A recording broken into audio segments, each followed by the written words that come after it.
2021학년도 교육표를 같이 읽고 시작하도록 하겠습니다. 그리스도를 닮아 자라가는 드림이. 오늘 우리에게 주신 하나님의 말씀은 사사기 7장 2절 말씀 같이 한번 읽겠습니다. 시작.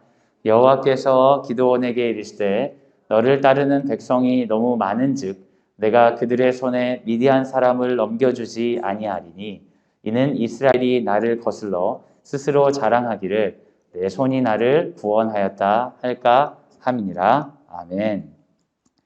제목을 한번 읽어주세요. 시작. 될 일이 아닌 할 일을 하라.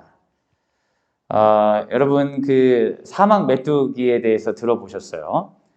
제가 뉴스 기사를 찾다 보니까 사진이 있는데 이렇게 크답니다. 주먹만한 메뚜기예요. 굉장히 크죠? 이 사막 메뚜기 때가 지나가고 나면 황폐한 곳이 된다고 합니다. 그래서 하루에 8,800인분의 농작물을 소비해서 메뚜기가 지나가면 남는 게 없다. 떠오르세요.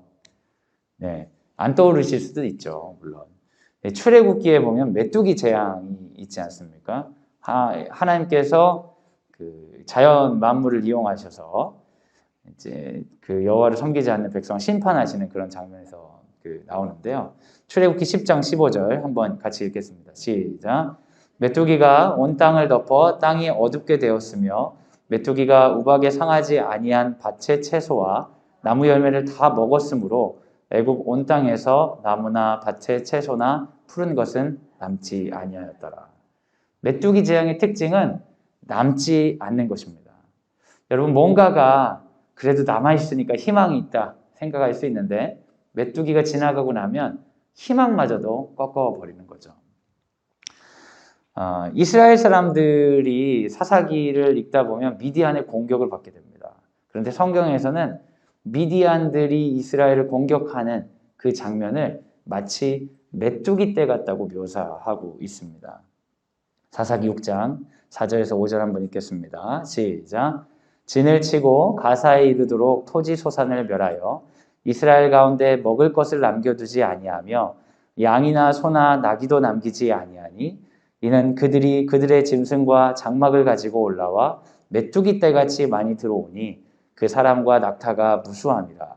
그들이 그 땅에 들어와 멸하려 하니. 미디안 사람들이 이스라엘을 공격하는데 그게 마치 메뚜기 떼처럼 이 추수할 때쯤 되면 공격해서 모든 걸 쓸어서 가져가는 거예요. 음식이 생길만 하면 와서 모든 걸 쓸어서 가져가요. 그러니까 이스라엘은 대기근이 임한 거죠. 흉작 때문에 오는 기근이 아니라 끊임없는 약탈로 인한 기근이 오는 것입니다. 근데 성경이 말하는 메뚜기 떼라는 표현이 사실 이스라엘 사람들에게 굉장히 가슴 아픈 표현이에요. 왜냐하면 메뚜기 떼의 재앙은 누가 받은 것입니까? 애굽 사람들이 받았어요. 메뚜기 떼의 재앙으로부터 이스라엘은 어떻게 됐어요? 보호받았어요. 여호와의 백성은 보호받고 여호와의 백성이 아닌 백성들이 심판을 받는 건데 여호와의 백성이 메뚜기 떼와 같은 약탈을 받고 있는 상황을 이들이 경험을 하는 거죠. 그럼 여러분 이스라엘 사람들이 이런 경험을 하면서 역사적으로 출애굽 시켜주시고 메뚜기 떼로 이스라엘을 애굽으로부터 구출해 주신 하나님께서 이와 같이 하신다고 성경이 이렇게 써 있는 것은 어떤 걸 의미합니까? 이스라엘 백성이 이름은 이스라엘 백성이지만 그들이 이스라엘 백성답게 하나님으로부터 취급당하지 않는 거죠. 다시 말하면 그들 안에 하나님이 없다는 분명한 증거가 되는 것입니다. 그의 백성은 메뚜기 떼의 재앙으로부터 보호받고 그의 백성이 아닌 자들이 메뚜기 떼의 심판을 받는 것인데 그의 백성이 메뚜기 떼의 심판을 받는다면 이것은 곧 하나님이 우리와 함께하지 않는 명확한 증거가 아니겠느냐, 이런 생각들이 이스라엘 백성들이 할 수 있다는 거예요. 내 삶에 고난이 닥쳤을 때 이 고난은 곧 하나님의 부재의 증거가 아니겠느냐, 이렇게 말할 수 있다는 거죠. 메뚜기 떼의 심판과 같은 고통을 경험하는 그들은 분명히 선명하게 기억하는 겁니다. 하나님이 함께 계시지 않는다. 그러니까 하나님이 함께 계시지 않으니까 어때요? 하나님 의지해도 방법은 없다. 그럼 어때요? 나름의 방법을 찾아야 된다는 생각으로 가는 겁니다. 믿음이 좋은 분들이 고난에 닥쳤을 때 비슷한 생각을 하는 거예요. 성경은 분명히 고난을 닥친 이유가 그들 자신에게 있다고 하지만 고난을 닥친 사람은 자기가 나쁘다는 생각을 잘 안 하죠.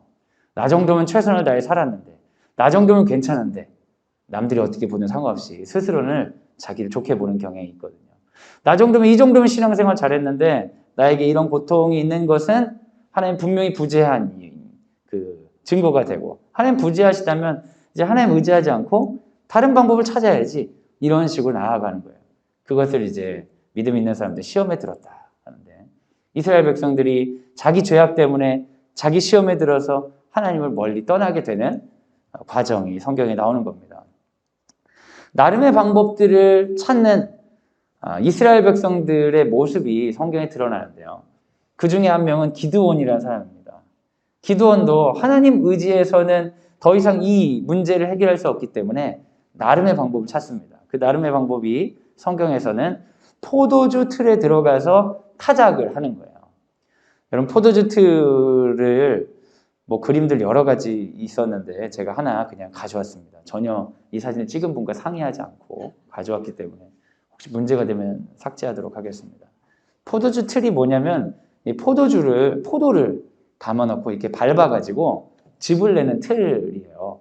영화 같은데 그런 거 보신 적 있으세요? 큰 통에다가 사람들이 막 들어가서 밟고 포도즙 이렇게 터트려가지고 이 즙을 내는 곳이잖아요. 근데 이제 농산물이 보이면 전부 약탈해 가니까 농산물인 것 아닌 것처럼 보이려고 여기 숨어가지고 곡식을 털고 있는 거죠. 곡식을 털 때 여러분 바람이 좀 불어줘야 되잖아요. 근데 여기 바람이 잘 불겠어요? 안 불겠어요?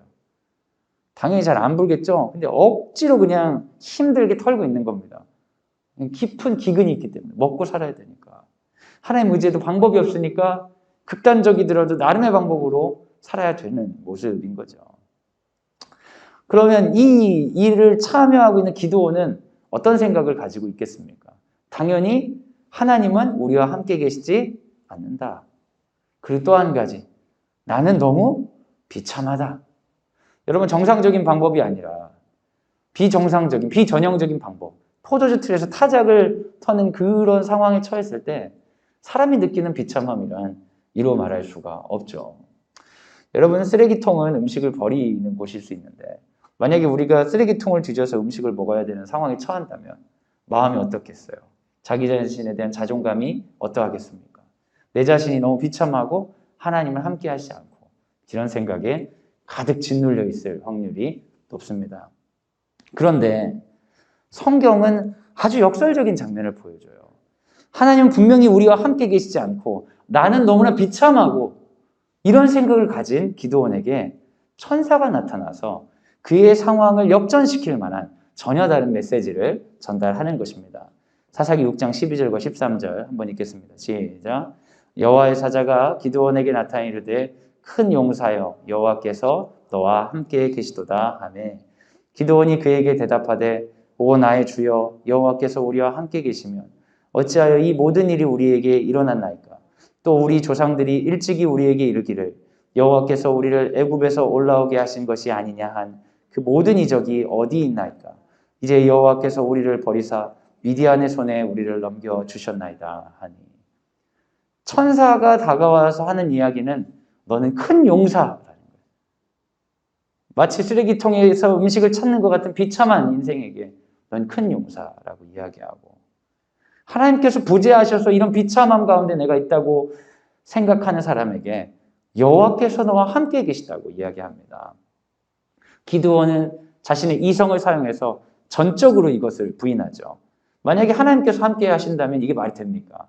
애굽으로부터 건지신 여호와께서 메뚜기 떼의 재앙을 이방인들에게 주셨던 여호와께서 지금 우리에게 이렇게 하시는데 이게 말이 됩니까? 라고 이야기하는 거죠.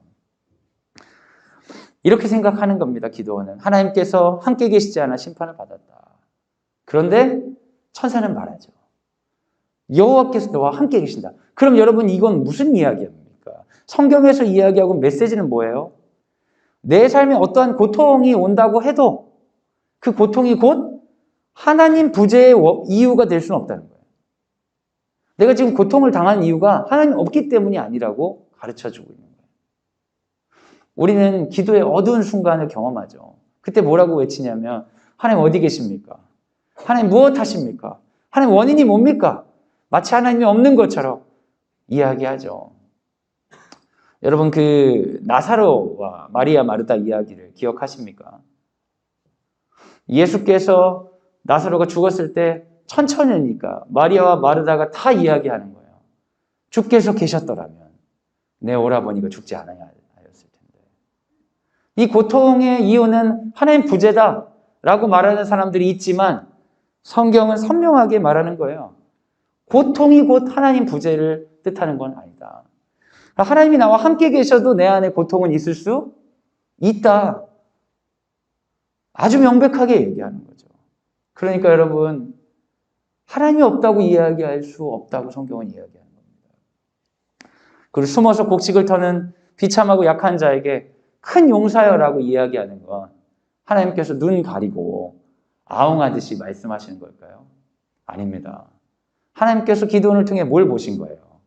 지금 비참하게 쓰레기통을 뒤지듯이 사는 인생이지만 그를 통해 하나님께서 크게 쓰시겠다는 확신을 보여주시는 겁니다. 사랑하는 여러분, 우리는 현재를 믿는 경향이 있어요. 현재 좋은 일이 영원할 것처럼 믿고요.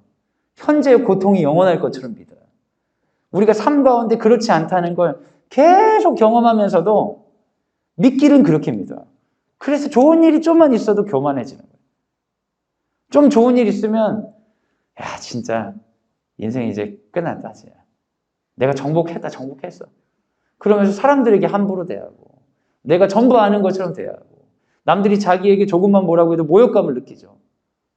자기가 이런 성취가 영원할 것처럼 느끼는 거죠. 그 순간에. 그리고 우리는 인생의 고통이 영원할 것처럼 느끼는 경우가 있어요. 어떤 문제가 닥치면 죽고 싶다. 계속 이렇게 반복될 텐데 살아서 뭐하나. 근데 사실 좀 지나면 사라져요. 2, 3일 잠 못 자고 나면 참 잘 자는 경우가 많습니다. 고통도 사라지고 기쁨도 사라지는데 우리는 현재가 영원할 거라고 생각하는 경향이 있죠. 근데 하나님의 시선은 그렇지 않다는 거예요. 하나님께서 우리 가운데 다가오시면 우리 삶은 오늘의 현실과 다른 새로운 모습으로 갈 수 있는 겁니다. 천사가 와서 우리에게 주는 메시지는 뭡니까? 네가 가지고 있는 생각. 인생은 이렇게 돼야 할 거야. 이렇게 되니까 이렇게 살아야 돼. 라는 생각이 당장 내일 틀릴 수 있다는 거예요. 네가 믿고 있던 그 믿음이 잘못될 수 있다는 거예요. 포도주 틀에 들어가서 이렇게 비참하게 타작하지 않으면 입에 풀칠도 하지 못하고 살지 못할 것이라는 생각. 하나님이 날 버렸다는 생각이 잘못됐다고. 네 믿음을 버리라고 말씀하시는 거예요. 여호와께서 그에게 다가왔을 때 그는 뭔가를 얻은 게 아닙니다. 여호와께서 그에게 다가왔을 때 상황이 변한 게 아닙니다. 단 한 가지 변화가 있는 거예요. 그건 뭐냐? 그가 가지고 있는 믿음이 산산조각 부서지는 거예요. 믿음을 얻게 되는 것이 아니라 믿음을 잃게 되는 것이죠. 어떤 믿음이요? 내가 지금 가지고 있는 인생에 대한 로드맵이 깨지는 거예요. 이렇게 될 거야, 삶은. 이렇게 해야 돼. 안 그러면 큰일 난대. 그 이야기들이 깨져버리는 거죠. 사사기 6장 14절 15절 같이 한번 읽겠습니다. 시작. 여호와께서 그를 향하여 이르시되 너는 가서 이 너의 힘으로 이스라엘을 미디안의 손에서 구원하라. 내가 너를 보낸 것이 아니냐 하시니라. 그러나 기드온이 그에게 대답하되 오 주여 내가 무엇으로 이스라엘을 구원하리이까? 보소서 나의 집은 므낫세 중에 극히 약하고 나는 내 아버지 집에서 가장 작은 자니이다 하니. 여호와께서는 그의 머릿속에 전혀 없던 이야기를 합니다. 그건 바로 하나님 없다고 말하지 말고 네가 하나님과 함께 해.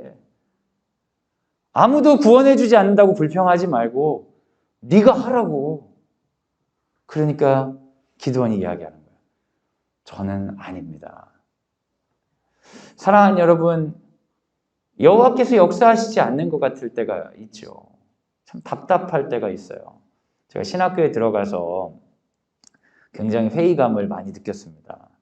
신학교에 가면 전국에서 준비된 가장 신실한 분들의 집단일 거라고 생각했어요. 그랬더니 지금 되게 조심스러운 표현이 말해서는 안 될 것 같은데 여하튼 여러분, 제가 이 심리학을 공부하고 나서는 이 종교에 너무 집착하는 사람들은 문제가 있는 분들이 꽤 있더라고요. 거기다가 성직자라는 게 다수가 하는 게 아닌데 그런 소수 집단들은 더 이상할 확률이 높죠. 그리고 저도 제가 그렇게 이상한 사람인지 몰랐어요. 저는 그냥 기대한 거죠. 어떤 기대를 하냐면 내가 편하게 살 수 있는 어떤 그 인간관계가 될 것이다 생각을 했는데 가보니까 그렇지 않더라고요. 예상이 깨지는 거죠. 하나님께서 누군가를 사용하시고 누군가를 통해 일하신다고 할 때 사람들은 남들이 좋은 사람이길 바라는 경우가 많아요. 어우, 한국교회 이거 뭐야? 목사님들 이거 뭐야? 성도라는 사람들이 이게 뭐야? 하나님이 어디 계셔? 남들이 잘해야 하나님 있는 거지. 쟤네가 못해서 그러네. 근데 여호와께서 뭐라고 하시냐면 그런 소리 하지 말고 네가 하라고. 남욕 그만하고 세상욕 그만하고 교회욕 그만하고 내가 너와 함께하니까 네가 하라고. 여호와께서 말씀하시는 거예요. 거기에 응답하는 사람 통해 하나님이 일하시고 거기에 응답하지 않는 사람 통해 하나님은 수치를 당하시죠. 여러분, 교회도 그렇고 학교도 그렇고 완벽한 곳이 아니죠. 여기 와서 야, 이게 진짜 예수 믿는 사람들이 90집단이냐 이렇게 말하는 사람 중에 하나님께 쓰임받는 사람 별로 없습니다. 나와 함께 하시는 하나님께 집중하고 주님이 공동체에서 제가 어떻게 하길 원하십니까? 질문을 바꿀 때 기도원 같은 질문으로부터 여호와를 만나서 질문을 바꿀 때 하나님 그 사람 통해 역사하십니다. 여러분, 주변을 정리하려고 하지 마세요. 주변에 막 정죄해가지고 너 그렇게 살면 안 돼. 너도 그렇게 살면 안 돼. 너도 그렇게 살면 안 돼. 니네들이 그러니까 내가 이렇게 사는 거 아니야. 그런 생각하지 마세요, 여러분. 하나님께서 역사하실 틈이 없어요. 그런 표현이나 그런 행동들이 하나님의 부재를 증거하는 거예요. 내가 여호와를 믿는다고 하면서 하나님의 부재를 열심히 증거하는 거예요. 우리의 미션은 무엇입니까? 이 세계가 하나님 없다는 것을 드러내는 겁니까? 아니면 나와 함께 하시는 하나님을 고백하고 그 하나님이 기뻐하는 일을 순종하는 것입니까? 종교는요, 여러분, 다 같이 하는 거 아니에요. 하나님 체험은 옆 사람이 은혜 받아서 같이 받는 게 아닙니다.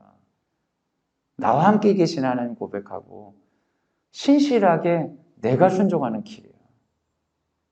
교회는 나와 함께 하신 하나님께 집중된 사람들끼리 함께 모였을 때 역사하는 것이죠. 더 좋은 교회를 찾아가 보세요. 더 완벽한 교회를 찾아가 보세요. 그곳에 가면 시험들 일이 또 생깁니다. 또 생깁니다. 그러다 보면 나이가 들어가지고 야, 하나님 없나 보다 생각할 수 있겠지만 그것은 당신 안에 하나님이 없다는 것을 더욱더 선명하게 보여주는 일일 뿐입니다. 하나님을 바꿔서 찾지 마세요. 제가 신학교를 다니고 너무 회의적이었어요. 사람들이 너무 별로여서. 좋은 분들이 물론 있었죠. 근데 마음에 안 드는 몇 명 때문에 좋은 분들의 애씀이 별로 저에게 크게 느껴지지 않았어요. 그래서 제가 신학교 가는데 큰 영향을 줬던 존경하는 우리 선교사님 계신데 지금 영국에서 목회를 하시는데 그분이 남아프리카에서 선교하시다가 국내에 돌아왔었을 때 제가 그분을 만났어요. 그래가지고 제가 고민 상담을 했습니다. 목사님, 신학교에 오기 전에 정말 뜨겁게 제가 하나님을 사랑했는데 신학교에 와서 사람들을 보고 저희 집안에 목사도 아무도 없거든요. 저희 집안에 교인들이 열심히 하는 교인들이 없어요. 그래서 목사를 했던 것 같아요. 교인들이 많은 집에 가면 되게 더 좋겠다 이런 생각으로 제 집안에 좀 그런 게 없어가지고 더 기대가 컸던 거죠. 현실을 잘 몰랐던 거예요. 제가 오니까 더 시험 봤습니다. 그랬더니 그 선교사님이 저를 보고 이상하듯이 쳐다보더라고요. 야, 뭐 그런 걸 보고 시험을 드냐. 사람인데. 성경 보면서 은혜를 받아야지 왜 사람 보고 은혜를 받으려고 하냐. 그러면서 저를 이상한 사람 취급하시더라고요. 위로를 안 해주시고. 그러면 안 돼, 너. 그러고 가셨어요. 근데 제가 그때는 되게 충격이었어요. 예수 믿는 사람들이 왜 그래요? 예수 믿는 교회가 왜 그래요? 예수 믿는 학교가 왜 그래요? 이렇게 얘기하면 나는 잘났고 그들이 잘못한 거니까 그들이 되게 쫄고 조심스럽고 나한테 미안하다 할 줄 알았는데 그 선교사님은 네가 이상한 놈이야. 성경 보고 은혜 받고 하나님 보고 은혜를 받아야지. 왜 사람 보고 은혜를 받으려고 하냐. 사랑하는 여러분, 여호와께서 기드온에게 그 비겁하고 도망가려고 하는 기드온에게 직면하시는 건 바로 그것입니다. 네가 사용받아야지. 너라고 너 옆 사람 아니고. 하나님의 말씀은 그것입니다. 할 일을 하라고. 네가 다른 사람에게 불평하고 이건 안 되니까 전 될 일 하겠습니다 하면서 방법 찾지 말고 여호와 앞에서 네가 할 일을 하라고. 그럼 기도는 얘기합니다. 주님, 될 일을 해야지. 그거 안 될 일입니다. 저 같은 미약한 사람이 뭘 하겠습니까? 지금 이렇게 포악한 상황에서 뭘 하겠습니까? 될 일을 해야지. 안 될 일에서 뭐 하겠습니까? 주께서는 할 일을 하라고 이야기하십니다. 그리고 기도원이 만약에 내가 당신이 말한 할 일을 하려면 이게 그냥 할 일이 아니라 될 일인 걸 확인해야 될 거 아니에요. 그러면서 음식을 가져오는데 기도원에게 왔던 천사가 불이 내리는 걸 보여주죠. 그리고 나서 기도원은 알게 된 거죠. 이거 될 일인가 보다. 해도 되겠다. 그런 생각을 하는 거예요. 그런 마음을 품고 있는데 여호와께서 기드온에게 요청하십니다. 너는 가서 우상을 찍어버려라. 그 마을에 우상을 찍어버려라. 여러분 얼마나 그게 힘든 일인지 아세요? 우상을 찍는다는 건 뭐냐면 지금은 별로 없는데 옛날에 있던 초등학교 단군상 같은 거 찍는 게 아닙니다. 왜냐하면 단군상은 아무도 소중하게 여기지 않기 때문에 그거 찍는다고 해도 아이고 또 미친 사람 하나 했나 보네 이렇게 생각하지 분노하진 않아요. 그런데 그때 당시 우상은 뭐냐면 마을의 상징성이 있는 거죠. 정치적인 조형물입니다. 우리로 치면 아주 반역적인 모습을 드러낼 만한 정치적 행위를 하라는 요청이에요. 이거를 이 사람이 해야 되겠어요. 왜요? 하라고 했으니까, 할 일이니까. 근데 아무리 생각해도 될 일이 아니야. 이거 했다가는 여러분 정치적 상징물 건드리면 어떻게 됩니까? 정치 보복 당하죠. 북한에 가가지고 우리 위대한 수령님 동상 건드린다 생각해 보세요. 할 수 있겠어요? 될 일이 아닌 거죠. 그러니까 이 사람이 하긴 해야 되는데 될 일이 아니니까 몰래 합니다. 몰래. 사사기 6장 27절 같이 한번 읽겠습니다. 시작. 이에 기드온이 종 10사람을 데리고 여호와께서 그에게 말씀하신 대로 행하되 그의 아버지의 가문과 그 성읍 사람들을 두려워하므로 이 일을 감히 낮에 행하지 못하고 밤에 행하니라. 두렵지만 이 사람이 하긴 해야 되겠는 거예요. 맨날 될 일만 하고 안 될 일 안 하던 그가 할 일을 하기 위해 두렵지만 밤에 시도했습니다. 근데 어떻게 됐냐? 다음날 예상한 대로 난리가 났죠. 누구냐? 수소문하는 거예요. 근데 여러분 성경에 보면 혼자 한 게 아니잖아요. 혼자 하기가 어렵죠, 여러분. 그 동상 같은 거 혼자 찍어서 없앤다고 생각해보세요. 밤새도록 하다가 해 뜨고 사람한테 걸리고 그럴 거 아니에요. 한 10명 데리고 했으니까 여러분 한 10명 하면 소문 다 납니다. 여러분 뭔가 몰래 하실 때 옆 사람한테 얘기하는 게 좋은 일일까 어리석은 일일까? 어리석은 일이에요. 어리석은 일. 말하면 소문 다 나요. 어떤 목사님이 교회를 가야 되는데 몸이 아프다고 교회를 주일날 빠지고 골프장에 갔다가 홀인원을 했다고 그러더라고요. 그래서 큰 마음에 병이 생겼다고. 왜 그래요? 말을 못해서 말 못하면 미치는 거야 사람이. 몰래 한 건 가만히 있어야 되는데 몰래 한 걸 가만히 있는 사람은 없어요. 웬만한 독한 인간 아니면 10명이 같이 했으니까 소문 다 났어. 니네 말하면 죽는다. 죽어. 하지마 절대. 이거 우리끼리만 비밀이야. 그럼 말 자체를 하지를 마세요. 비밀은 없어. 소문 날 거 예상하고 해야지. 전 초등학생들이나 중학생은 좀 덜하긴 한데 여자애들 관계 문제로 막 얘기할 때 말 안 하기로 했는데 했다 이런 애들 보면 정말 너무 어이가 없어. 말 안 하기로 했고 니는 했는데 왜 쟤는 안 하겠니? 근데 그렇게 배신감을 느껴. 네, 정말 황당한 사람이죠. 소문 다 났어요. 근데 사람들이 와가지고 기도는 죽이겠다는 거예요. 근데 여러분 성경에 보면요. 그의 아버지의 가문과 그 성읍 사람들이잖아요. 그러니까 아버지도 내 편이 아니야.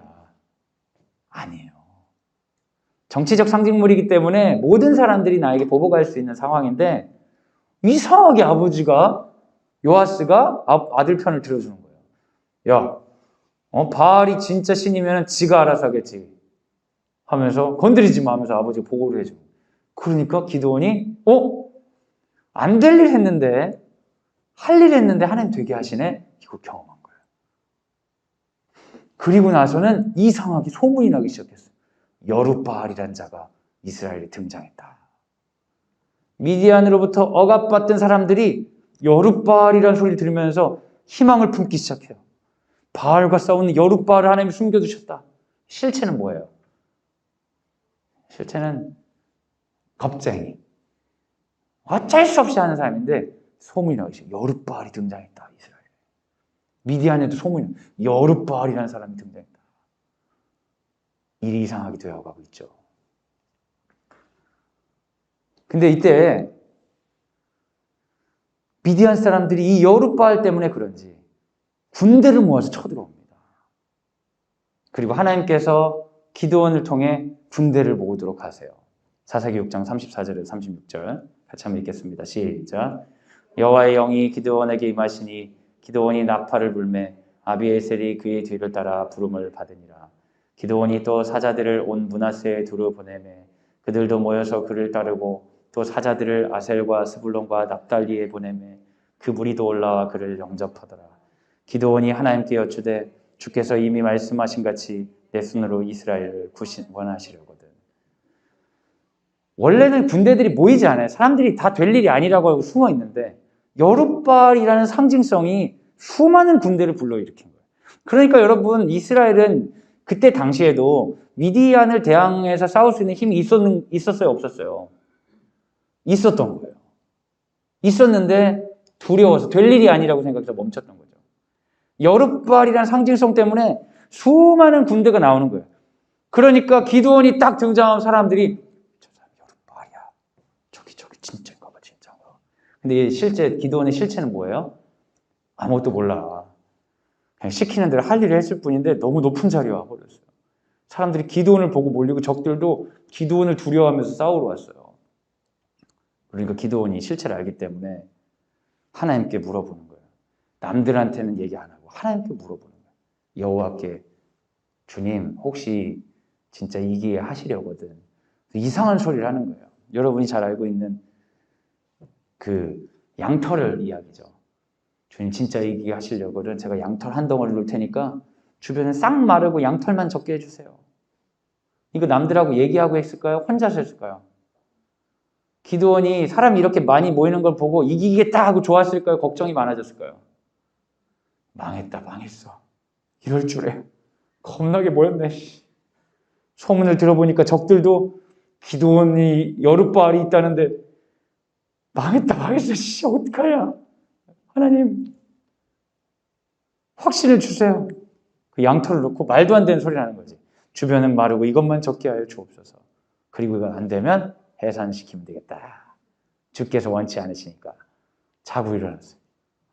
양털을 짜보니까 물이 가득해. 주변 다 말라있어. 망했다. 한 번 더 하나님 양털은 마르고 주변을 적게 해주세요. 다음에 일어났더니 다 적고 말라있는 거예요. 말도 안 되는 일이 두 번 일어났네. 이거 될 일인가 보다. 이제 이 사람은 현실을 보고 검증하지 않고 뭘 보고 검증하는 거예요. 삶의 초점이 전에는 현실을 보고 검증하던 사람이 이제 하나님께 묻고 검증하는 사람으로 되었어요. 그래서 된다. 하나님이 된다고 했으니까. 그리고 전쟁을 하러 가는 거죠.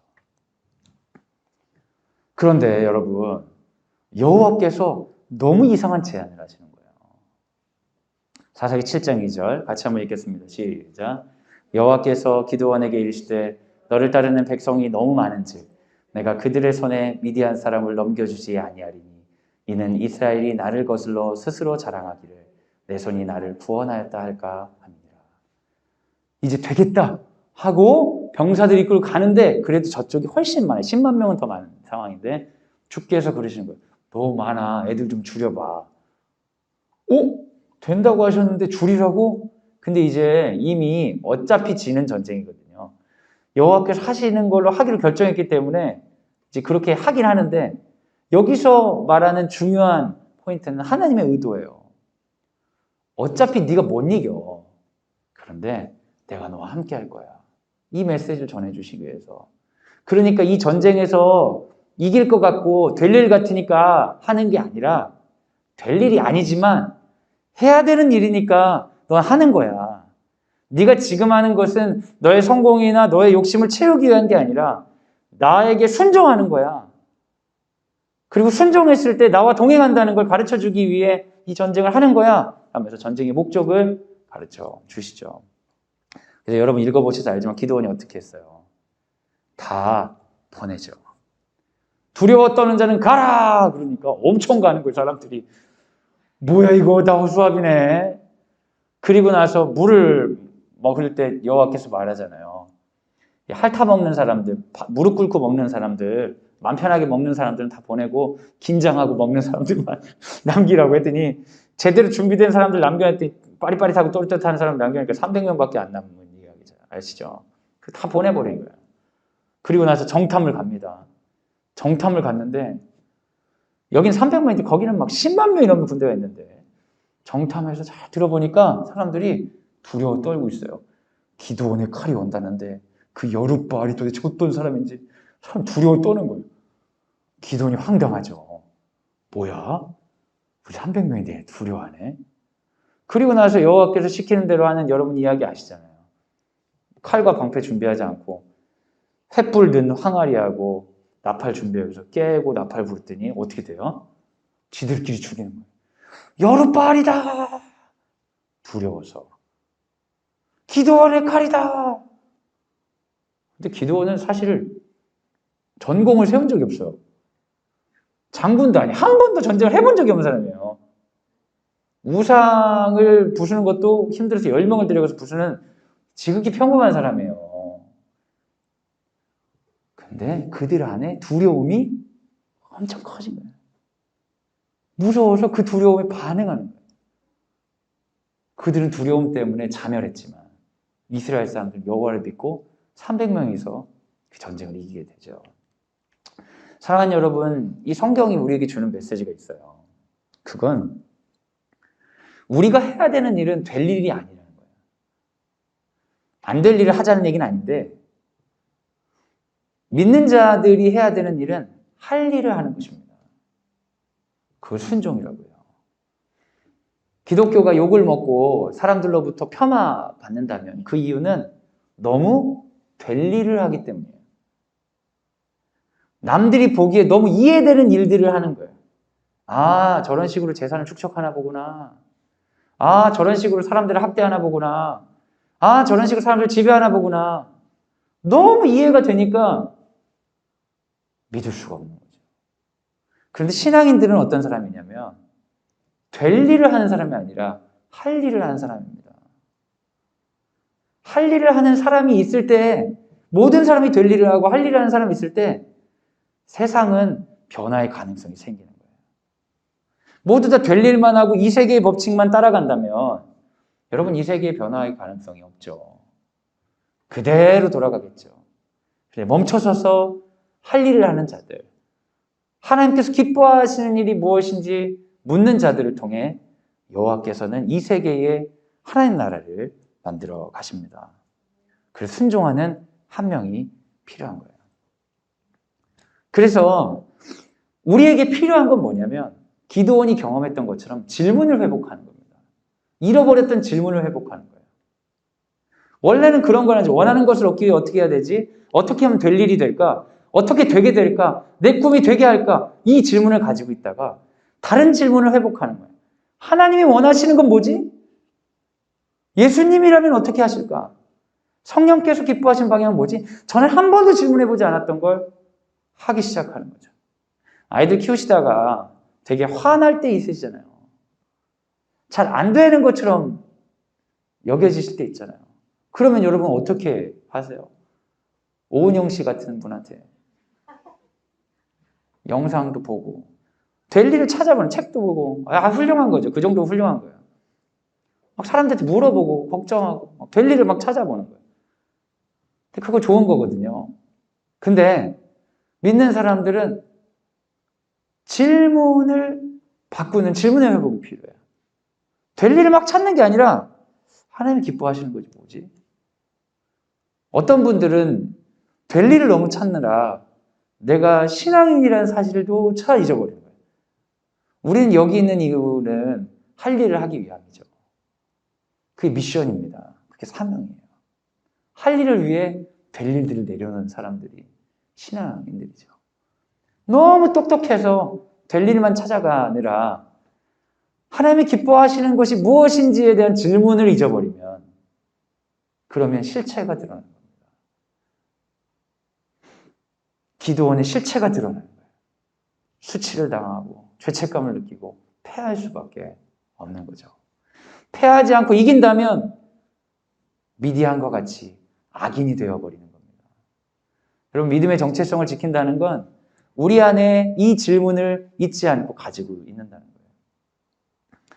되게 걱정과 두려움이 막 임할 때 하나님이 기뻐하시는 것이 무엇인지를 물을 수 있는 사람, 그 사람을 통해 하나님은 일하십니다. 예수님이라는 어떻게 하실까라는 책이 있어요. 찰스 쉘던이라는 목사님이 쓰신 책인데 이 책을 읽으면 정말 영혼이 맑아지는 것 같은 건전함을 느낄 수 있어요. 더 이상 건전할 수 없다. 이걸 읽으면서 이게 뭐야? 어떻게 이렇게 건전할 수 있지? 이거 뭐야? 목사가 쓴 거 아니야? 봤더니 목사님이 쓰셨네. 작가분이 목사님이에요. 말도 너무 예쁘게 하고 안 좋은 일을 당하는데 오 주여 하면서 뭐 너무 건전해. 하지만 이 이야기가 가지는 충격적인 질문에 공감되는 부분이 있습니다. 이 이야기의 시작은 어떻게 되냐면 예배를 잘 드리고 있는데 한 노숙자와 같은 실업자가 설교 중간에 막 뛰쳐나와요. 그래가지고 당신들이 말하는 사랑이 뭔지 모르겠습니다. 나는 직업이 없어서 직업을 얻게 해달라고 교인들에게 찾아갔지만 모두 문전박대를 당했습니다. 목사님한테도 찾아가거든요. 설교는 목사님도. 목사님이 설교를 막 쓰고 있는데 찾아오니까 짜증나가지고 한데 목사님이 짜증낼 수 없으니까 직업을 구할 수 있으면 좋겠네요. 기도하겠습니다. 이거 보냈어요. 저한테 축복해 준 사람 목사님밖에 없습니다. 근데 목사님 되게 쪽팔리죠. 자기 설교 쓰는데 짜증나다 속으로 생각해 보셨는데. 그리고 나서 이 사람이 진짜 예수님 사람 뭔지 모르겠습니다 하고 졸도해가지고 죽어버려요. 예배 시간에. 그리고 성도들이 충격을 받고 제일 큰 충격을 받는 건 목사님이야. 전날 자기가 쫓아냈거든요. 그리고 나서 그 사람이 죽으니까 목사님이 자기는 예수님의 사랑에 대한 엄청나게 잘 정돈된 설교를 하고 뿌듯해하고 있었어요. 근데 설교는 잘했는데 나에게 사랑을 갈구했던 사람이 눈앞에 죽어버렸잖아요. 그래서 교인들한테 이야기합니다. 저는 큰 충격을 받았습니다. 그리고 제 삶에 혁신적인 변화가 필요하다는 걸 알았습니다. 예수님이라면 어떻게 하실까 하고 질문하면서 자기 삶을 개혁적으로 바꿔보실 분들을 모집합니다. 오후 예배 때 사람들을 모집합니다. 그래가지고 그 사람들이 예수님이라면 어떻게 하실까 하면서 자기 삶의 구체적인 영역들을 바꿔나가고 손해보고 어려움을 겪지만 그래도 이루어지는 하나님의 나라를 아름답게 그려낸 책이 예수님이랑 어떻게 하실까요? 거기 목사님은 처음에는 그냥 내가 목사라는 것에 질문하지 않았어요. 근데 이 일을 경험하고 질문하는 거죠. 난 진짜 예수 믿는 목사인가? 그러니까 예수 믿지 않았다는 것은 아닌데 내 예수님이랑 어떻게 하실까 질문을 회복한 순간 그 전의 목사와 지금의 목사로서의 삶이 바뀌어버리는 거예요. 거기에 나오는 신문사 사장이 있는데요. 신문사 사장이 내가 예수 믿는 신문사 사장인가? 그래서 가장 인기 많은 권투, 스포츠, 도박, 술 광고 이런 거 빼버려요. 신문사에. 엄청난 민원과 신문사의 어려움을 겪죠. 어떤 가수도 나오는데 가수인데 예수 믿는 가신가라고 마음이 급했던 것 같아요. 야자 감독하면서 썼거든요. 가수로 오페라 단원에서 오라고 했는데 이 사람 노래 잘하니까 당연히 그냥 가려고 했다가 내가 예수 믿는 사람인가 이런 생각을 하다가 거절하고 다른 데 가고 막 이런 거 있어요. 이게 목사님이 쓰다 보니까 상당히 극단적이긴 하더라고요. 그런데 여러분 이 책이 주는 중요한 메시지가 있어요. 여러분 삶의 영역들에서 이 질문이 회복되어 있는지에 대한 거죠. 교회 갈 땐 당연히 내가 예수 믿는 사람인데 교회 갈 때 말고 애 키울 때 난 예수 믿는 사람이냐? 아이를 학교 보낼 때 예수 믿는 사람이냐? 직장 생활에서 예수 믿는 사람이냐? 예수님이라면 어떻게 하실까? 무엇을 하나님 기뻐하실까? 될 일을 말고요. 직장 생활 이 정도 하다 보니까 이렇게 해야 일이 돼. 이거 말고 할 일을 내가 하고 있느냐. 애 이 정도 키워보고 첫째, 둘째 키워보니까 이렇게 하면 애들 돼. 대충 우리 대한민국 돌아가는 거 보니까 애를 어떻게 하려면 대학 보내려면 이렇게 하고 되고 뭐 하려면 이렇게 하면 되고 된다는 이야기들 엄청 많잖아요. 그 된다는 이야기에 귀가 솔깃해가지고 어떻게 하면 돼? 정보 좀 줄 수 있어? 나는 뭐 할까? 이렇게 사는 거 말고 할 일을 하고 있느냐.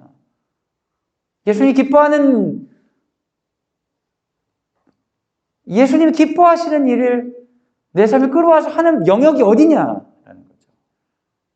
교회 말고 내 삶의 주인으로서 예수님을 받아들이고 있느냐. 그 질문을 이 책은 하고 있습니다. 질문의 회복이죠. 여러분 학교에 계시고 자녀를 양육하시기 때문에 이런 질문들을 회복하셨으면 좋겠어요. 하나님께서 기뻐하시는 교육은 무엇인가? 어떤 분들은 그런 얘기를 합니다. 요즘에 학원 안 보내고 어떻게 키우냐고. 될 일이 아니라고. 근데 또 학원 안 보내고 키워야 된다는 사람도 꽤나 많이 있어요, 여러분. 근데 그 논의는 누구나 할 수 있어요.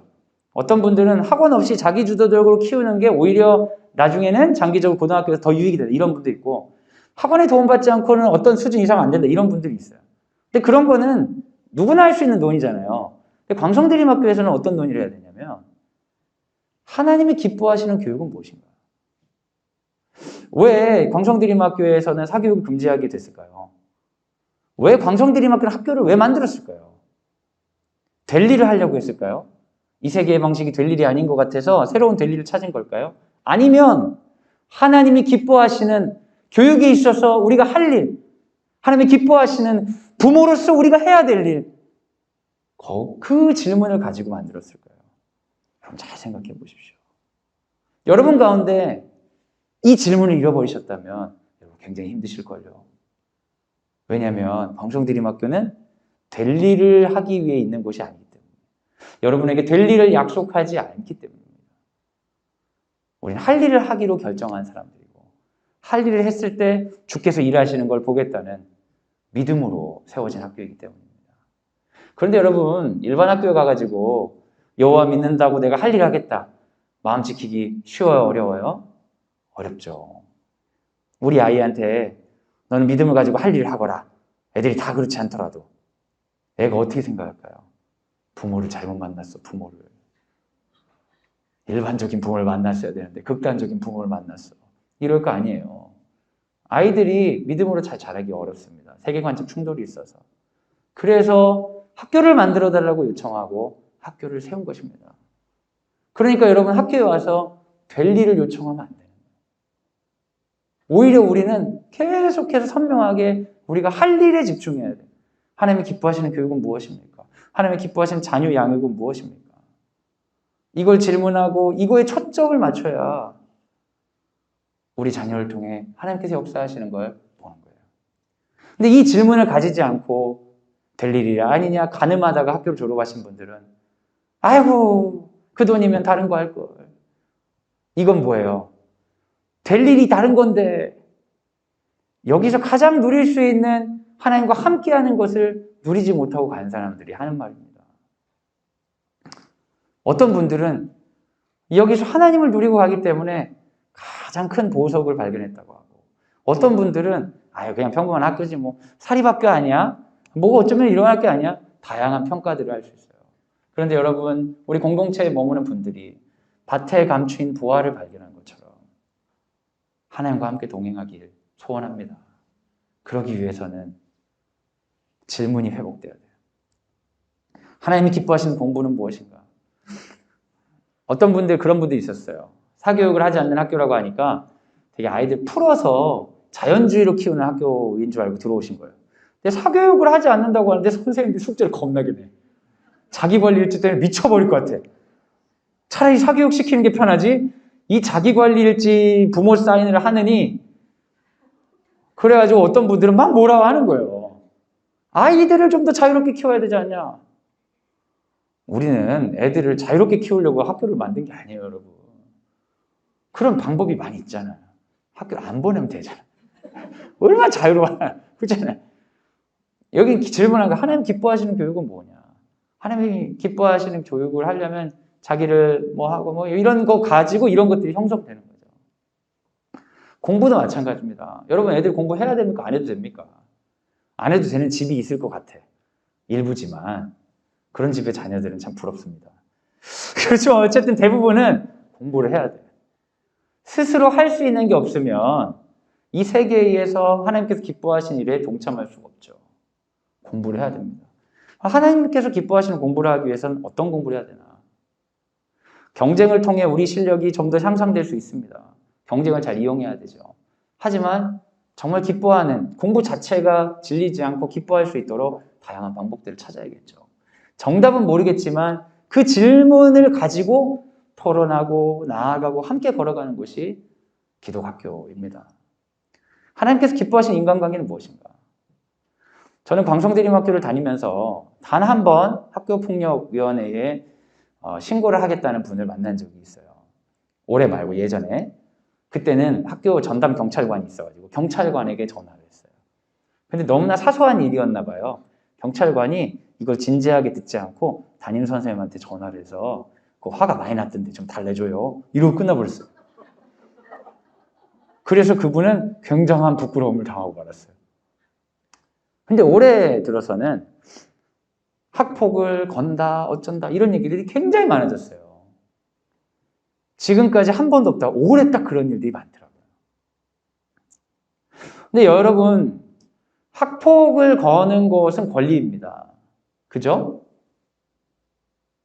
학폭을 열어주세요 하는 건 권리라고요. 그건 문제될 게 없습니다. 우리는 그런데 다른 질문도 하나 있어야 되는 거예요. 하나님께서 기뻐하시는 인간관계는 뭔가? 그 질문이 없이 권리만, 될 일만 이야기한다면 사실 이 학교에서 배울 수 있는 게 굉장히 축소돼요.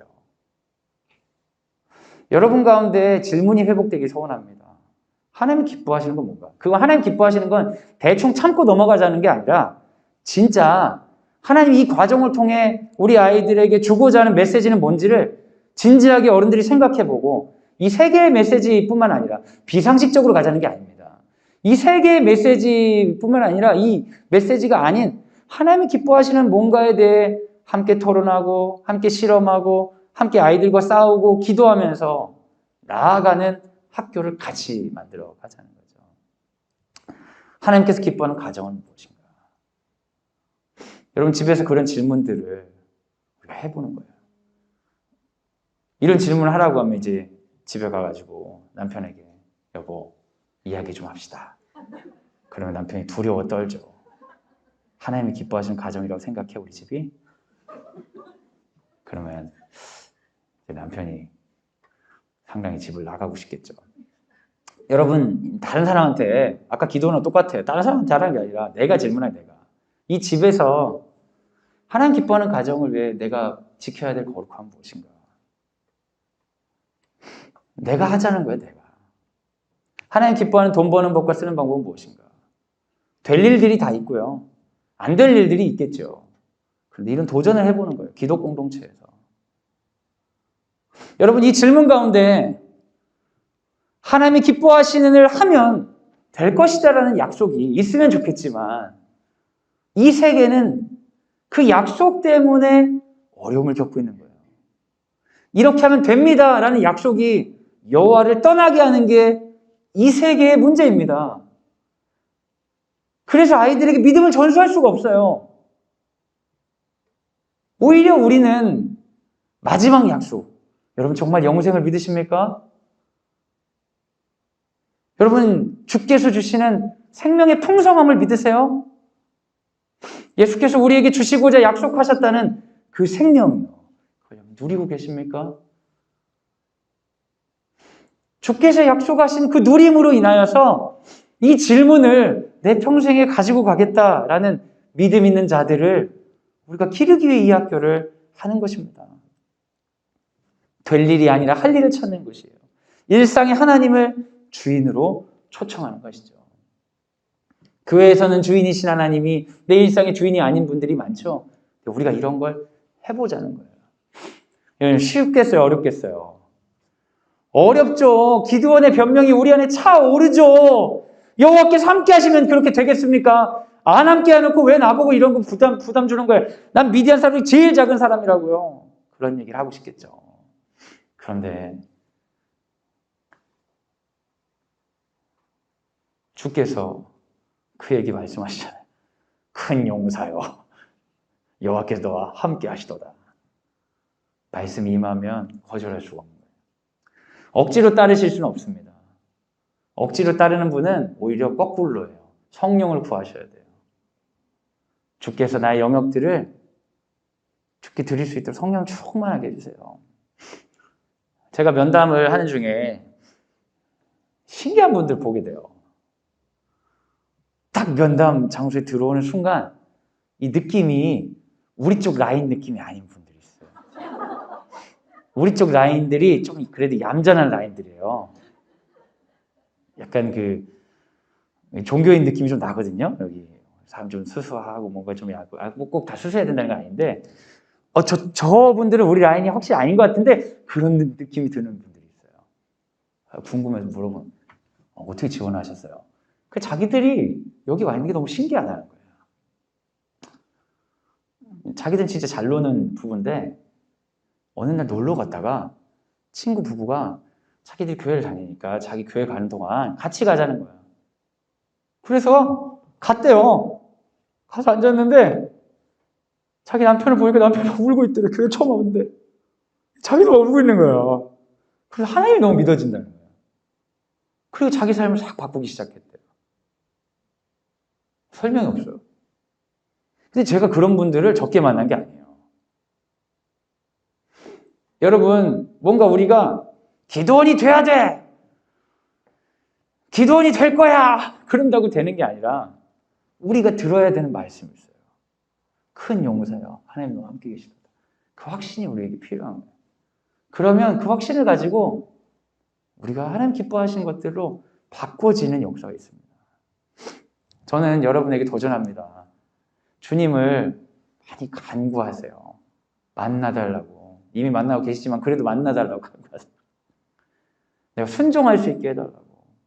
두렵지만 밤에라도 한번 해보게 해달라고. 그러면서 조금 더 성장하게 해달라고. 어느 일순간이 아니라 꾸준한 순종과 훈련을 통해 주님께 내 삶의 영역들을 내어놓는 우리 될 수 있게 해달라고. 기도원의 변화는 할 일을 원하시는 하나님을 발견한 겁니다. 하나님을 인하여 할 일이 될 일 되는 기적이 믿음이고 그 믿음을 따르는 것이 순종이죠. 밭에 감추인 보화를 보고 만 것입니다. 남들이 보지 못하는 보화를 보고 말았어요. 그래서 자기는 생각지도 못하는 여룻바알이 되어버렸죠. 제가 예전에 이야기를 하나 드리려고. 고등학교 때거든요. 제가 우리 고등부가 있으니까 여고생들에게 소개해준다고 하면 괜찮아 할까요? 이때는 이제 신앙생활 열심히 할 때라 기독 청년 같은 느낌 좀 들지 않습니까? 중학교 때 사진을 보내주면 좀 이렇게 다크다크한데 제가 고등학교 때 하나님 만나고 목사가 되기로 결정을 했어요. 근데 이게 너무 될 일이 아닌 거예요. 왜냐면 저희 집안에 목사가 하나도 없어요. 기독교에 문화가 없어요. 장로도 하나도 없어요. 먼 친척 중에 장로님이 한 분 계시다고 하는데 그분이 이제 명절에 한 분 오면 다 사람들의 조롱거리가 돼. 신앙이 좋아서가 아니라 좀 보니까 좀 독특하신 느낌이 좀 있더라고요. 그야말로 조롱거리가 좀 되더라고요. 그래서 뭐 교회 다니는 느낌이 그렇게 좋지 않아. 제 느낌이. 항상 제사드렸고 우리 집은. 근데 저는 이제 예수님 만나고 막 제 삶에 그런 변화가 있으니까 제가 막 의로워서 뭘 목사 하려고 한 게 아니라 너무 좋아가지고 이거 해야겠다 해서 할 일이라고 하고 그냥 모르는 일에 가서 여러 가지 시험과 저의 연약함 철저하게 얼마나 여룻바알인 줄 알고 내가 갔더니 내가 여전히 기도원이고 난 기회만 있으면 타작마당에서 포도즙 틀에 가서 타작하고 있고 막 제가 이런 사람인 거를 깨닫는 일들이 참 많았습니다. 그러면서도 여러 가지 일들이 있었는데 최근에 어떤 일이 있었냐면 얼마 전의 일인데요. 그 광성교회에서 임직식이 있었습니다. 참여하신 분도 있던데요. 우리 학부모님들 중에서도 우리 있더라고요. 임직 받으신 분이 있었는데 임직 받기 전날에 저에게 전화를 주셨어요. 저랑 별로 교제하지 않는 남자 집사님이에요. 그분을 제가 어떻게 기억하냐면 제가 고등부 잠깐 임시로 고등부에 어려움이 있다고 해서 1년 잠깐 그 봉사하고 나온 적이 있거든요. 나오는 이쯤 된 것 같아요. 겨울에 그분이 신입교사라고 들어오셨어요.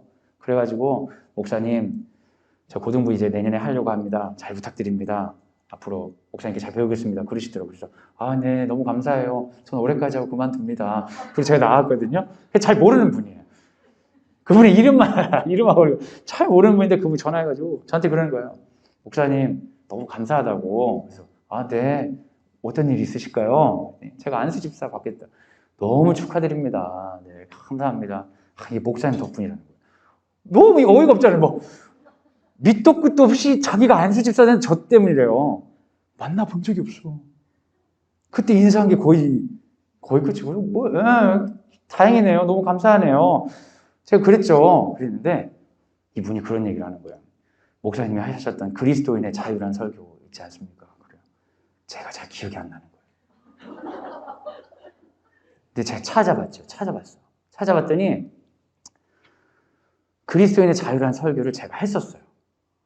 한 몇 년 전에 그 고등부 할 때. 근데 이분이 어렸을 때부터 교회 다니고 신앙생활 계속 해왔는데 자기가 신앙 안에서 어떻게 살아야 될지를 모르다가 답답한 마음에 금요철에 왔는데 이 그리스도인의 자유라는 설교를 듣고 제가 하나님을 체험했다는 거예요. 그러니까 이분이 체험하고 몇 년 만에 안수집사가 된 거면 그 전에 교회 생활 잘 성실히 하신 거잖아요. 자기는 계속 교회 생활을 해왔는데 하나님을 몰랐다는 거죠.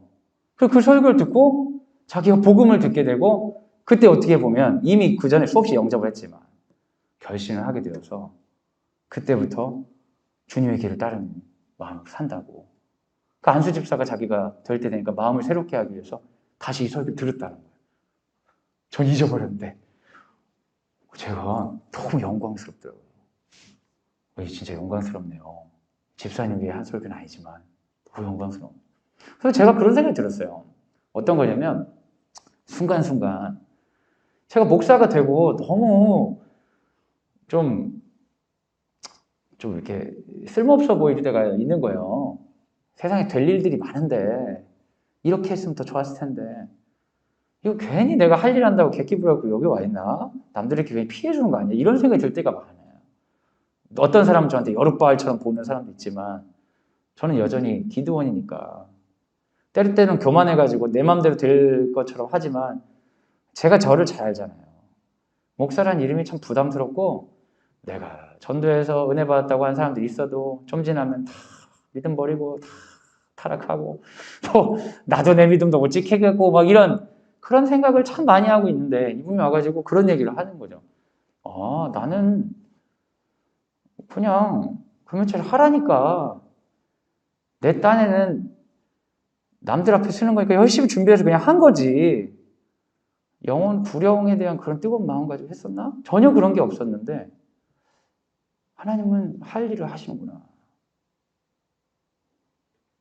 제가 그 설교를 해가지고 한 게 아니고요. 저는 그냥 제 욕심으로 제 주어진 걸 하는데 난 두려워서 밤에 몰래 아세라 목사를 치는 것처럼 가서 설교하라니까 그냥 하는 건데 주께서는 여룻바알이라는 이름을 통해 누군가를 변화시키고 두려워 떨고 있는 사람을 군사로 일으키시는 일들이 있는 거예요. 그러면 여러분 우리가 이런 소식을 들으면 다시 결단할 수밖에 없는 거예요. 이거 될 일 아닌데 멈춰야 되는 거 아니야? 그 생각이 아니라 할 일 해야 되는 거야. 할 일 해야 되는 거야, 우리는. 내가 할 일 하면 내 할 일 통해 결과가 즉시 나오지 않더라도 주께서는 역사하시는구나. 여러분 자녀들과 이 교육의 영역 가운데 들어오신 여러분 할 일을 하십시오. 회개하고 순종하고 주께서 기뻐하신 일이 무엇인지 질문하고 잘 모르겠으면 같이 공동체와 함께 씨름하고 눈물 흘리고 걸어가며 할 일 하십시오. 우리를 통해 주께서 일하십니다. 제가 최근에 있었던 한 가지 이야기를 더 드리고 이제 마치려고 합니다. 너무 설교를 오랜만에 길게 하는 것 같아요. 제가 원래 막 상담과 상담 사이에 설교를 쓰거든요. 야자 시간에 설교를 쓰니까 시간이 많아가지고 이렇게 길게 쓰면 안 되는데 너무 제가 이 설교 준비하는 시간이 너무 짧아요. 너무 죄송해요, 항상. 이번엔 너무 길었어. 내용이 너무 기네. 어차피 뭐 제가 되게 또 기쁜 일이 있었어요. 정말 저도 어떻게 보면 이제 성인인데 한심하죠. 뭐 큰 돈이라도 벌고 이래야 기뻐하고 뭔가 좀 일이 돼야 기뻐하는 건데 제가 기뻐하는 일이라는 게 어른 같지가 않아요. 어떻게 보면 될 일을 잘 안 하는 것 같아. 되는 일이 없어. 어떻게 보면 어제요. 어떤 친구가 저한테 상담을 해달라는 거예요. 뭐 맨날 있는 일이에요. 제가 지금 이번 주에 예약된 상담이 7건이에요. 7건. 맨날 상담해요, 그냥. 어쩌다 보면 상담하다 보면 수업을 놓칠 때가 있고 뭔가 불안한데 수업 시간에 막 뛰어가기도 하고 항상 상담해요. 그거는 뭐 별 상담하잖아요. 무슨 일이 있을까? 그래서 탁 했더니 어떤 학생이요. 목사님, 기도를 가르쳐 주세요. 너무 감동받았어요. 신앙 상담이라니. 내가 광성대리학교 근무해서 신앙 상담을 몇 번 받아봤을까? 너무 오버해버렸어, 제가. 너무 훌륭하다. 너무너무 훌륭하다. 나랑 같이 책 하나 같이 읽을래?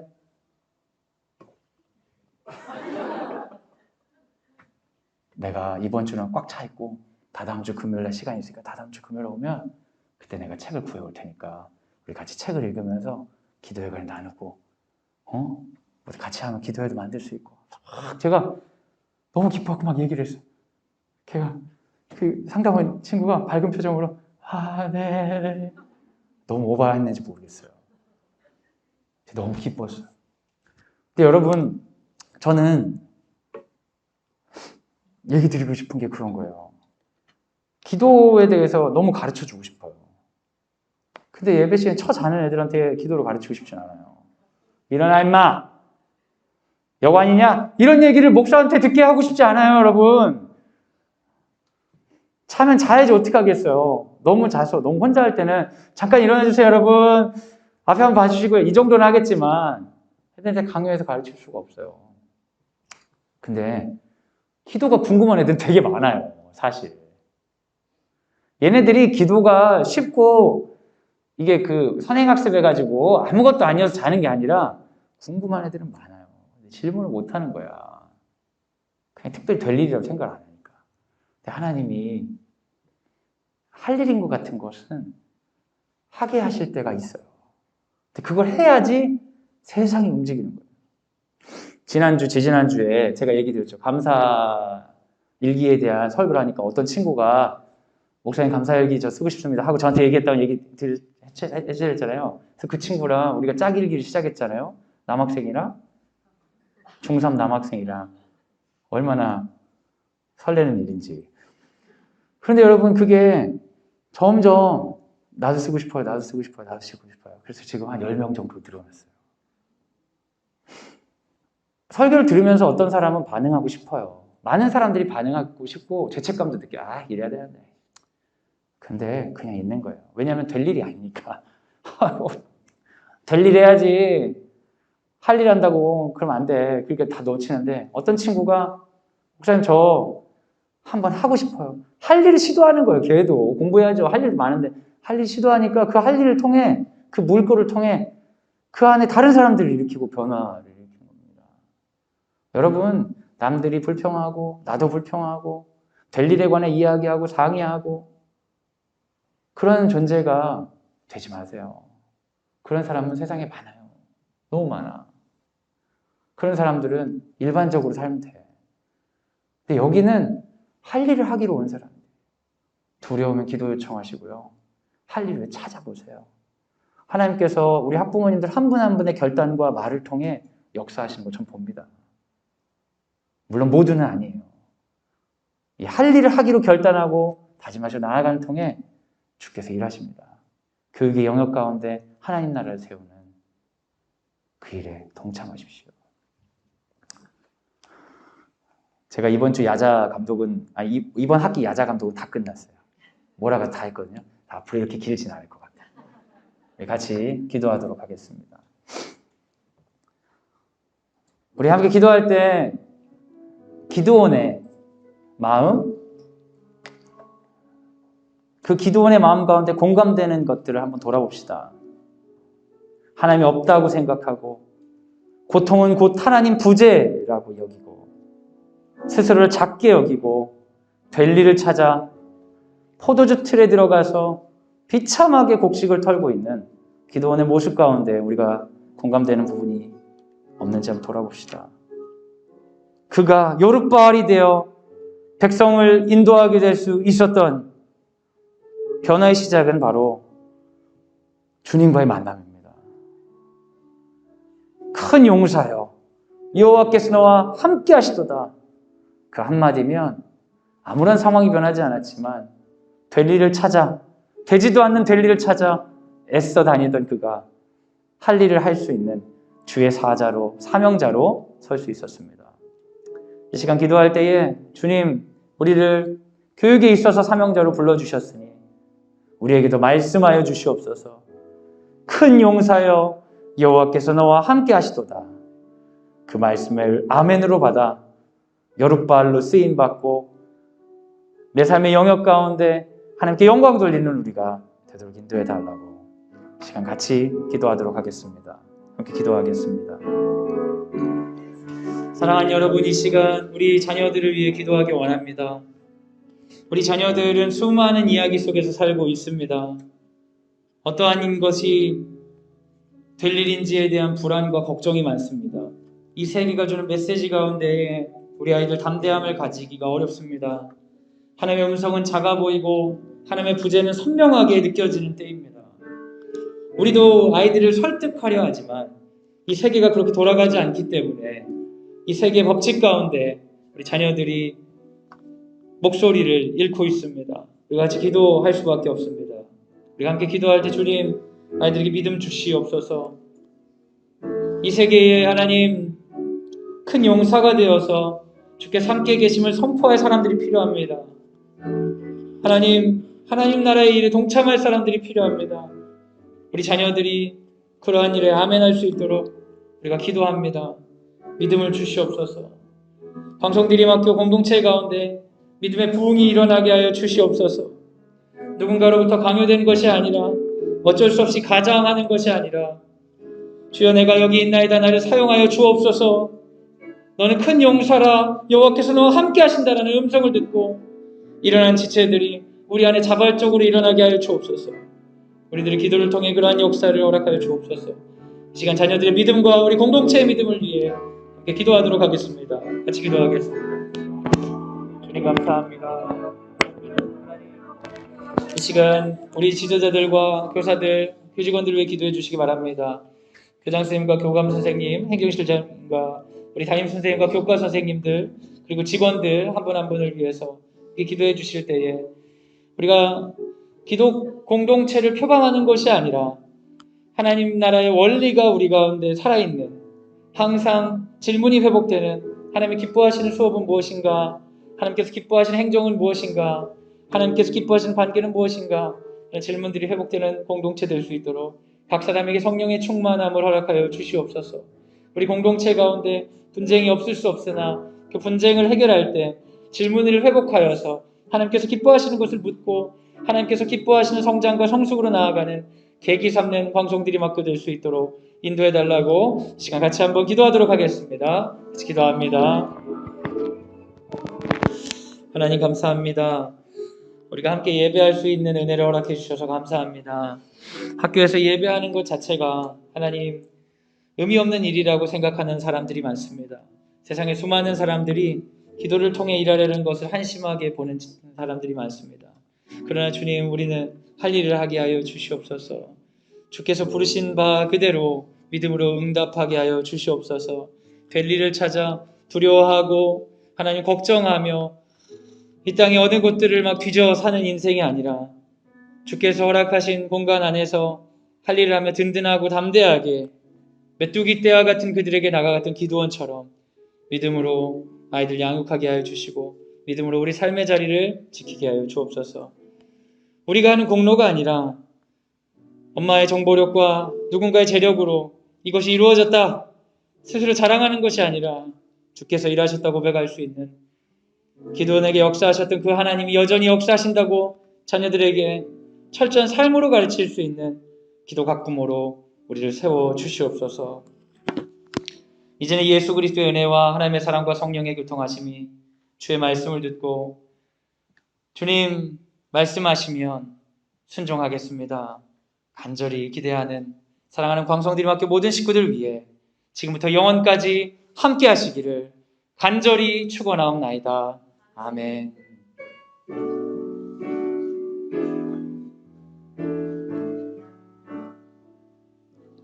하나님께 영광의 박수를 올려드리겠습니다. 우리 학부모 회장님께서 학부모님들 중에 좀 이런 이제 사교육 없는 거에 대한 걱정도 많고 방법들을 같이 고민하고 그런 것들이 좀 필요할 것 같다. 그래서 저한테 어떤 걸 하면 좋겠냐고 그러시더라고요. 그래서 제가 할 수 있는 거는 별로 없고요. 저는 사교육도 안 하고 컸을 뿐만 아니라 아이에게 사교육을 시키고 싶지도 않고 별로 불안하지도 않아서 사실 잘 공감이 잘 안 되는 거예요. 그러다 보니까 저 같은 사람이 뭘 도와주겠다고 나서면은 여러분에게 괴로움이 되죠. 그게 걱정이 되시는군요. 여러분 신기하게 바라볼 확률이 높단 말이에요. 그래서는 큰 도움이 되지 않을 것 같아서 이제 책을 가지고 같이 독서 토론을 하는 것을 한번 하려고 합니다. 물론 이제 원하는 분에 한해서죠. 그래서 예전에도 한번 했다가 학원 없기 살기란 책인데요. 예전에도 한번 이거 가지고 이제 화요 모임 때 했다가 이제 학원을 너무 다니고 싶은 분들의 민원을 엄청 받고 중간에 이제 멈춘 적이 있긴 한데 이번에는 이제 원하는 분들만 모일 테니까 그런 일은 없을 것 같고요. 그래서 제가 계획을 한번 잡아서 화요일 날 10시면 10시 끝나서 원하시는 분들 책 한 챕터씩 읽고 이야기 나누고 이런 정도 가벼운 모임을 좀 가져보려고 합니다. 학원에 대한 염려가 너무 많으신 분들은 신앙적인 이야기라기보다는 학원 없이 어떻게 자녀들을 잘 양육하는 게 우리 아이들의 정서와 실력에 더 도움이 되는지에 대한 많은 분들이 있어요. 그런 운동들이 우리나라에 있습니다. 그런 분들의 메시지도 좀 들려드리고 그런 이제 목소리도 같이 나눌 수 있는 시간들을 가지려고 합니다. 계획을 잡아가지고 다음 주 중에 한번 말씀드리고 다다음 주에 시작하는 걸로 하도록 하겠습니다. 네, 잘 지내세요. 고맙습니다.